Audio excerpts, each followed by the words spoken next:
You're listening to Hooked on Creek, a podcast celebrating the music, history, and fans of the legendary jam band Max Creek.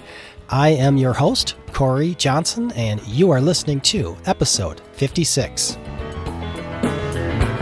Old man sitting in his rocking chair. You know that he don't know it, but as hard as hell down there. Well, he's just sitting there and wondering as he runs out of time, just where in hell he's going at the end of the line. Welcome back to Hooked on Creek. I'm glad you are here with me, and I'm excited to talk more about this band that I love so much. In this episode, I'm going to explore the lyrics of Fire Brimstone and show some love to Mark Mercier as a songwriter and storyteller. But before I do that, I want to announce that after far too long of a wait, I'm finally going to see Max Creek live and in person again. That's right, I purchased tickets for both nights of the Creekend at the Met in Pawtucket, Rhode Island on January 24th and 25th. My plan is to fly in from Milwaukee on Thursday and leave on Sunday. So if you're going to be at these shows, please let me know. I would love to see you in real life and share the experience with you. I've heard a lot of good things about the Met, so I'm super excited. All right, well, one of the things I love about Max Creek is finding lyrics in their music that help me reflect on life and the human experience. A great example of this is the song Fire Brimstone. For me, every time I listen to Fire Brimstone, I am reminded of the gift Mark Mercier has for songwriting and storytelling, and I'm left pondering some of the deepest questions about life, death, and the nature of morality. Lyrically, Fire Brimstone is filled with religious references and metaphors. From this perspective, the song seems to convey a sense of fear and regret about one's past sins and a hope for redemption. Our narrator in the song acknowledges their own sinfulness and the impending judgment day, but he also expresses a desire to escape the fiery punishments of hell and find peace in God's presence. In full disclosure, I am an atheist, so my interpretations of this song from a religious perspective should be discounted accordingly. But nonetheless, it's clear Fire Brimstone invites a religious interpretation. That said, one of the many things I appreciate about this song is that although the lyrics reference traditional religious beliefs about heaven, hell, and the devil, they also suggest a sense of skepticism and doubt. I think this tension between religious faith and existential doubt creates a fertile environment for our songwriter, Mark Mercier, to tell this incredible story and captivate us in his narrative, regardless of our position on religion. Now, before I attempt to unpack all of the lyrics to Fire Brimstone, please know it's totally fine if you disagree with my interpretation of the song. I am just one guy with an opinion and a podcast. All right, so let's look at the first verse of Fire Brimstone by Max Creek. Old man sittin' in his rockin' chair, you know that he don't know it, but it's hot as hell down there. Now he's just sittin' there and wonderin' as he runs out of time, just where in hell he's goin' at the end of the line. The song begins with this image of an old man sitting in his rocking chair, seemingly unaware of the impending doom that awaits him. Here, the old man seems to be a symbol of the inevitable passage of time and the approach of death. I think this old man wondering about where he's going at the end of the line is our anxiety about the afterlife. And this anxiety is part of our shared human condition. I mean, we've all sat around and wondered about it. I think that's normal because it stems from a fundamental desire we all have for meaning, purpose, and a sense of continuity beyond our physical existence. Okay, let's move on and look at the second verse. Now I've been evil and a sinner too. I know that I ain't that good, but I'm just as bad as you. Just take a good look around you, and you can tell that one man's heaven is another man's hell.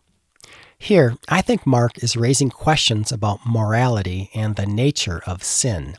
The narrator in the song acknowledges his own shortcomings, but insists that he's no worse than anyone else, as reflected in the lines, "Now I've been evil and a sinner too. I know that I ain't that good, but I'm just as bad as you."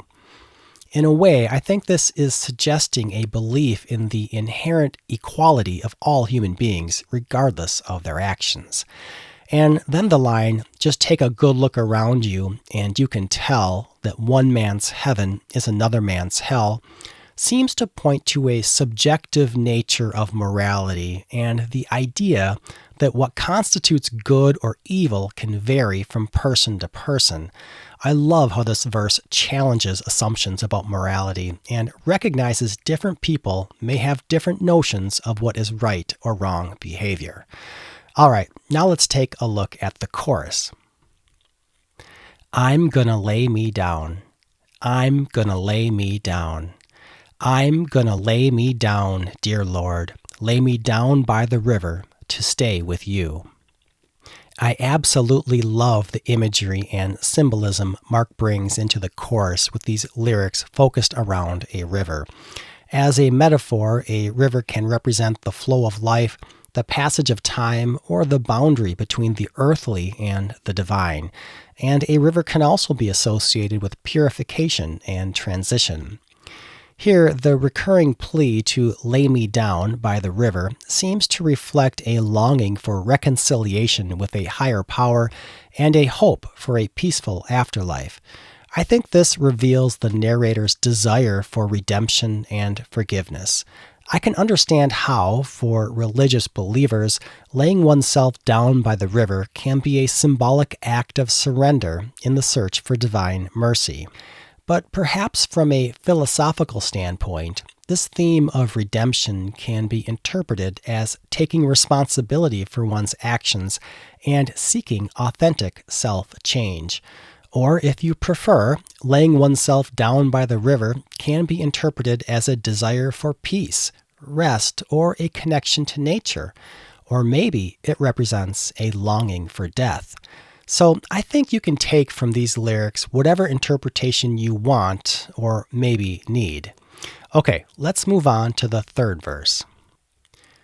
Well, it's too late to say you're sorry, and it's too late to make amends. And it's too late to say that you got the time, 'cause you ain't got time to spend. Judgment time's a-comin', it'll be here any day. What you gonna do if you waste your life away? To me, this verse conveys a sense of urgency and the inevitability of facing the consequences of one's actions.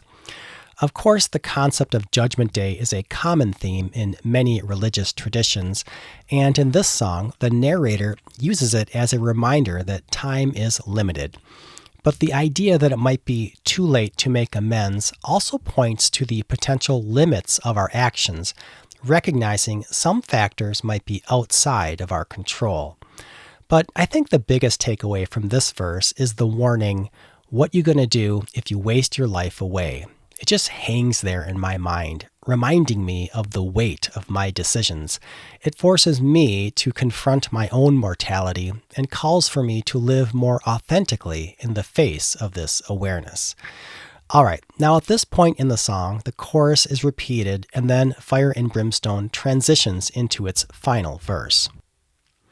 Now the devil, well, he's a son of a bitch and a liar, so they say. And the devil's gonna get you, my friend, unless you change your way. Get down by the river and get ready for Judgment Day. All the fires of hell are gonna steal your soul away. So the exploration of the afterlife and the concept of Judgment Day is a classic theme in literature and songwriting, and it is well represented again in this verse. I love the line, now the devil, well, he's a son of a bitch and a liar, so they say, because it creates a sense of tension and conflict between the narrator in the song and the forces of evil. It also suggests that the devil's power lies in his ability to tempt and deceive humans, which raises questions about the nature of free will and the extent to which individuals are responsible for their own actions. So, after this final verse, the song concludes with a repetition of the chorus, further emphasizing the river as a symbolic place of ultimate surrender and a connection with a higher power. One of the things I love about Fire and Brimstone is the vivid imagery Mark creates through his lyrics. As I listen to this song, my mind paints a picture of a world on the brink of judgment, with this old man sitting in his rocking chair, facing his mortality and grappling with the consequences of his actions.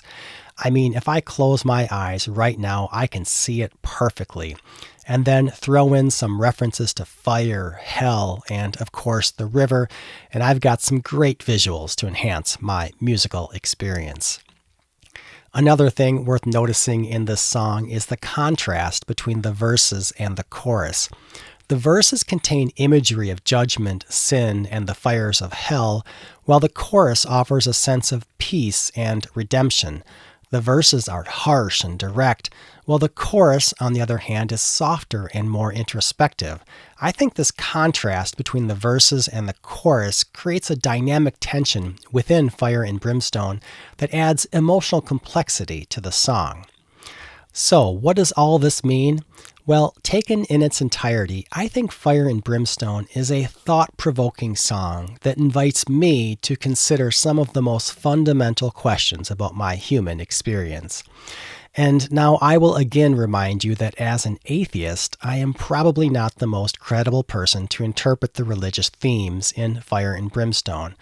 But that said, I think Mark's lyrics offer a lot to chew on, even for a heathen like me. So there you go. Fire and Brimstone is a song about death, mortality, morality, religion, and existentialism, and that's why I love it.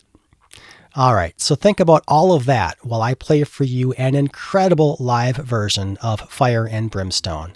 This is Max Creek performing live during Camp Creek at Woodstock Valley Ski Area in Woodstock, Connecticut on August 1st, 1993.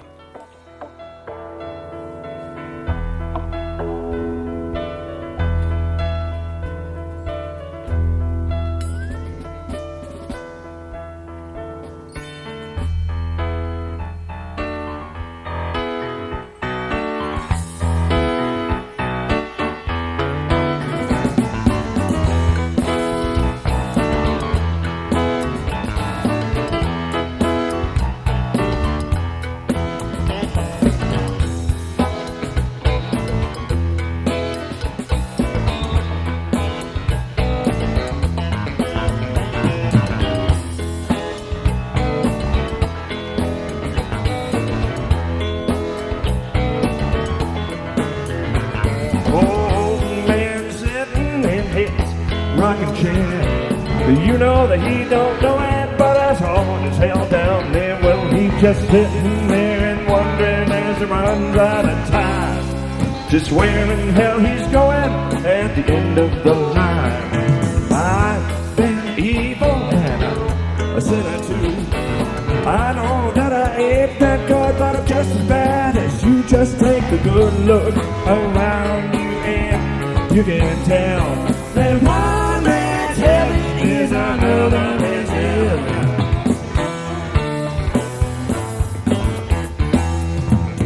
I'm gonna lay me down.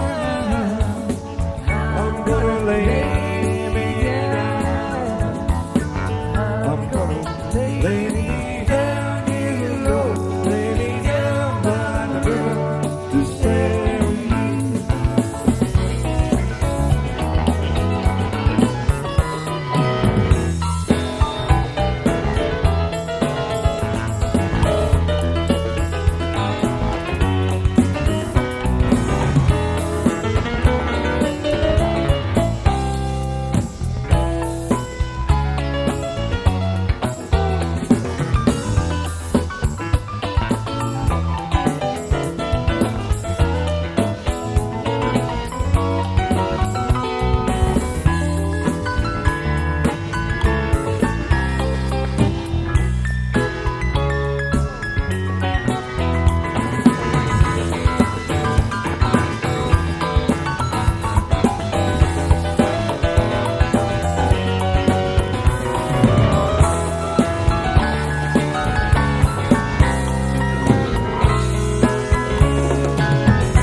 your life away.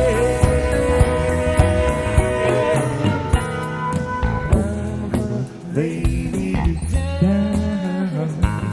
I'm gonna lay me down.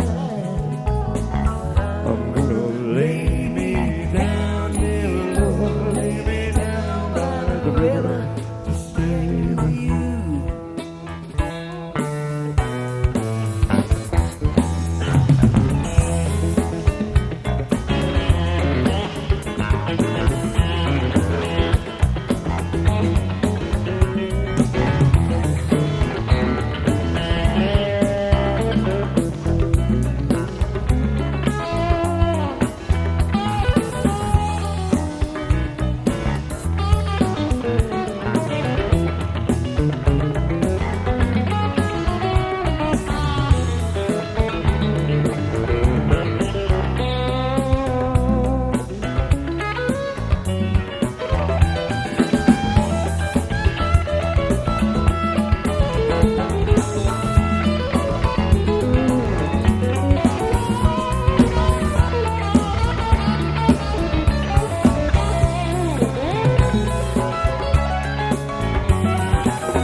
And the devil, he gonna get you, my friend, if you don't change your ways. So get down by the river, get ready for judgment day. Cause the fires of hell are gonna see your soul away.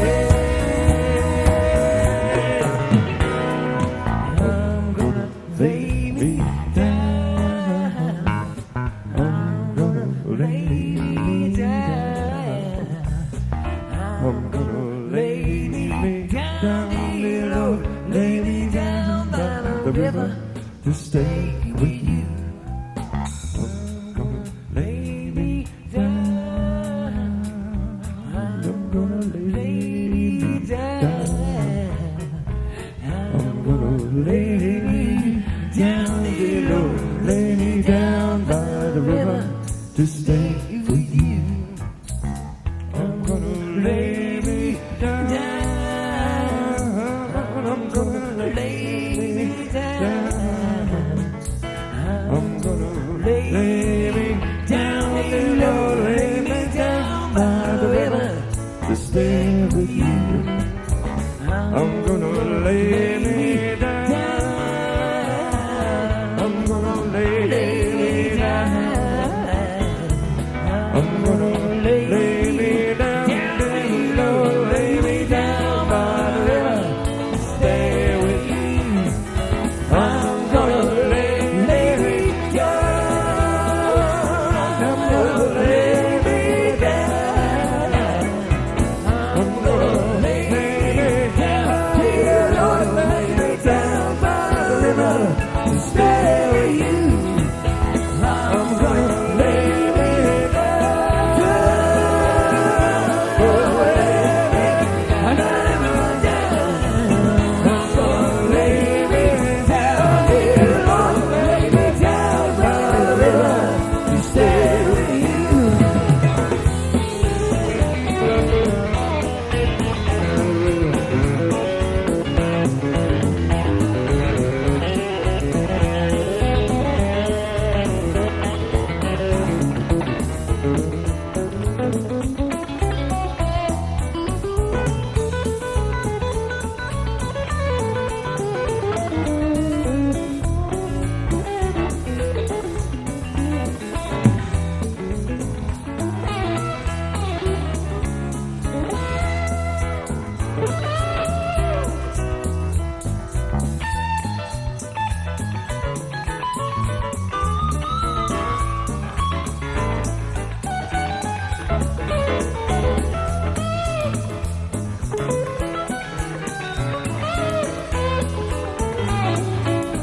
And that concludes episode 56 of Hooked on Creek. You can find a link to stream or download the music featured in this episode by looking in the episode show notes. And if you have feedback about this episode or want to share what Fire and Brimstone means to you, visit hookedoncreek.com and click the contact link to send me a message. I look forward to hearing from you. Thanks for tuning in.